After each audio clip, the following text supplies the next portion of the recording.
Hello, this is Colin Walsh from the Nightly News. Today we will be talking about the compelling stories of different regions and how they started and grew in the third period. Today we will start with East Asia. This is Colin Remy here in Hangzhou in 650 CE in China. So Hangzhou has grown so quickly under the construction of the Grand Canal, which happened under the Sui dynasty. Sui dynasty was very short, but they did construct the Grand Canal, which led to the increased trade and prosperity in Hangzhou. The Tang dynasty, which began in 618, utilized an efficient tributary system, which China's neighbors had to pay tribute in form of goods and even perform the ritual kowtow to the Chinese emperor. In 629, this Buddhist monk, Xuanzang, left China to pursue a pilgrimage to India. After 17 years, he returned. He's brought back so much knowledge. Xuanzang, you're watering your plants. Xuanzang, how do you feel about bringing all this knowledge to the Chinese people? I feel very blessed. I am happy to spread my knowledge among the people. Thank you for taking this trip. Did you have fun along your journey? Did you learn a lot? Much fun learning along the way. There you go, folks. This is Xuanzang. Thank you for your time. Hi guys, this is Colin Remy. I'm here in Zhongdu in 1250, where Kublai Khan has recently conquered the weakening Song dynasty. Kublai established the Yuan dynasty and rebuilt the capital at Zhongdu, renaming it Dadu. Kublai Khan also instituted a policy of religious tolerance, gaining the loyalty of many oppressed religions such as Taoism. During this time, 17-year-old Marco Polo visited China. Marco wrote a book about his travels. He described China's immense size, wealth, and prosperity. Marco Polo says, "The hall of the palace is so large that it could easily dine 6,000 people, and it is quite a marvel to see how many rooms there are besides. The building is altogether so vast, so rich, and so beautiful that no man on earth could design anything superior to it." In this direct quote, Marco is describing the palace of the Chinese emperor. It's your favorite salesman here, Colin Welsh. Hi everybody. So this is what you need to know about the compass, our favorite product here at our company. The compass was made in China for the purposes of sea travel. So they used it to travel to the places they wanted to go and where they wanted to be for trade purposes or for whatever they wanted to do. Our famous compass grew in popularity because of the different trade routes such as the Silk Road, which traveled to Asia and to different places where this could be sold. You can buy our famous compass for only 13 payments of 15,000 yen. What a compelling story about East Asia. Now we move over to East Europe, where we learn about the Russian Empire and Byzantine Empire. Kiev and Novgorod have become very large trade cities right now due to all the massive trade coming in from the Volga and Danube rivers, as well as the Black Sea. And the Eastern Slavic language has become very highly developed in Russia and is being used in common everyday language. We are here back in Russia again. And right now there has been a lot of loss with the Byzantine Empire, with trade and just interaction overall due to their invasions of the Turks, the Persians, and the Bulgars. Also, many princes from Moscow, Kiev, and Novgorod have had to pay tribute to the Mongols due to their invasion of Russia and creating the Tartar yoke. However, they have been able to keep their culture and their religion of Eastern Orthodox Christianity. However, the Mongols may be in Russia, but there are many rebellions going on in Russia to stop the Tartar yoke and end Mongol rule in Russia. Some people believe that Ivan III is in charge because he was become the king of Russia in 1462 and has been very against the Mongols, and some believe he is secretly plotting to end the Mongol rule for once and for all in Russia. Since our last visit was Russia in 990, the Mongols have created the Tartar yoke, as well as Russia has gone from being a bunch of city-states such as Novgorod and Kiev and Moscow to becoming having more of a unifying force than it did before. Wow, isn't East Europe so compelling? Well, before we move on to Sub-Saharan Africa, here's a quick comparison for you. So, the Swahili Coast, a large trade hub and large trade center.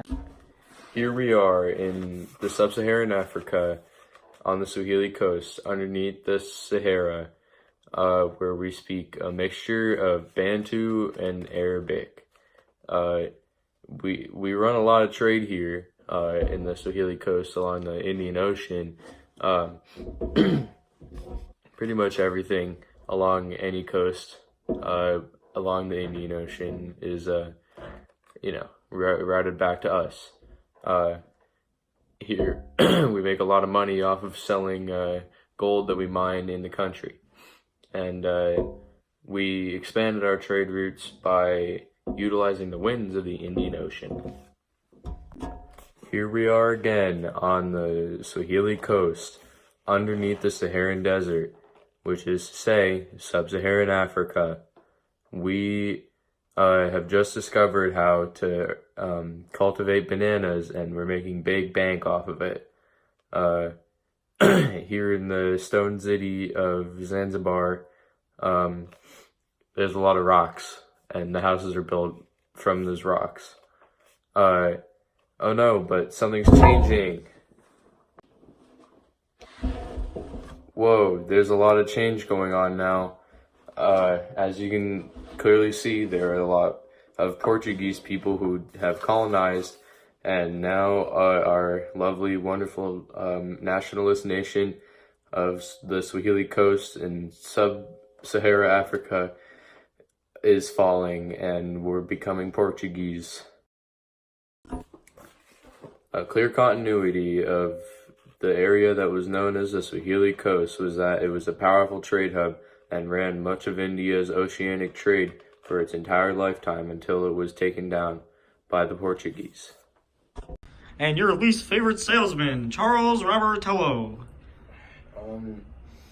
I'm selling the saddle. The Sarmatians came up with it in like 350 AD, and the idea was like spread around by the Chinese, like Huns. More expression. So they the saddle was like, well, it facilitated trade, and made everything like basically travel related super easy. And they it let you ride on a horse and on a camel. The saddle was like integral, I guess, to the Mongol expansion throughout all of Asia, except for India. They never got conquered. The Chinese sold it for like 100,000 million yen or something. We're not selling it for that. Like 20,000 should be fine. Here's a quick comparison for you. So, the Swahili coast, a large trade hub and large trade center, is just like the Chinese coast because they both revolve around large centers of trade, like trade hubs and stuff like that, because it's the main source of their income and it's their main source of livelihood, society, and culture created. But the Swahili coast had all of the Indian Ocean and surrounding civilizations and the Indian Ocean winds, which attracted travel at certain times of the year, but it was booming at the time. These societies also had a major difference. So the Bantus who traveled south used bananas for their travel and for migration, while southern China used it to grow their population and grow as a community. Well, I'd love to stay on the topic of the sub-Saharan Africa. We do have to move on to the Middle East with John Pearsall. Hi, I'm reporting here from the House of Wisdom in Baghdad, and currently in the Middle East, there are pre-Islamic peoples, or the Bedouins, which are polytheistic people that are nomadic as well, and their holy land is in Mecca. Also in the area, there's a new thriving religion, Islam. Islam is the fastest growing major religion, and it spans from Persia to Spain. It highlights the 5 pillars, and it has caliphs ruling, with areas called caliphates. The Umayyad dynasty eventually did fall to the Abbasid dynasty as well. I'm here with Ibn Battuta. How are you doing this fine day? I'm doing pretty well. How are you? I'm doing well. In your travels, how would you describe Western African culture? The culture in West Africa primarily stayed relatively the same, even with the influence of Islam. Many long-standing traditions stayed the same in these areas as well. Were there mass conversions of Islam in West Africa? Islam's arrival did not prompt mass conversions. However, it profoundly affected politics, economics, and culture. What was life like in the Middle East? While in the Middle East, I spent a large portion of my time studying.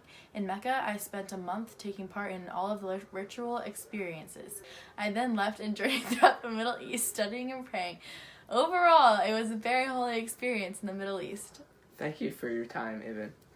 Hi, since my last visit to Baghdad, the Abbasid dynasty has fell due to attacks from outside forces such as the Mamluks, Seljuk Turks, Crusaders, and Mongols, as well as economic issues.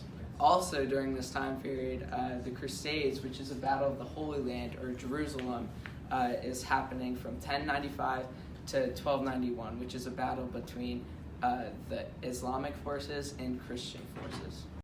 The Islamic Golden Age, which is a time of improvement in the fields of education and wisdom, which ended in 1258 AD, is happening now, and a main place contributing to this is Baghdad. So to review, we started with the Chinese Empire. In southern China, we have the city of Hangzhou. And in northern China, we have the city of Zhongdu. A change in continuity for the region of China was the religious tolerance put in place by Kublai Khan. A big regional change was the empire the dynasty that Kublai Khan established after conquering the Song dynasty. Kublai Khan established the Yuan dynasty and changed much of the Chinese Empire. Next, we went to the Middle East, to the city of Baghdad, which is still in place today. The Middle East is this region around here, and Baghdad is in present-day Iraq and still stands today. Next, we go to Russia and Western Europe. We looked at cities such as Moscow and Novgorod, both of which still stand today. This whole region over here is Western Europe, with Moscow being right here and Novgorod a little to the north. Then we went to sub-Saharan Africa, consisting of this region down here. We looked at the Swahili coast, which is this eastern coast of Africa, and the large Swahili city-states. Well, I hope you enjoyed our compelling stories of these amazing regions. Hope you see you next time. I'm your host, Colin Walsh, with the news.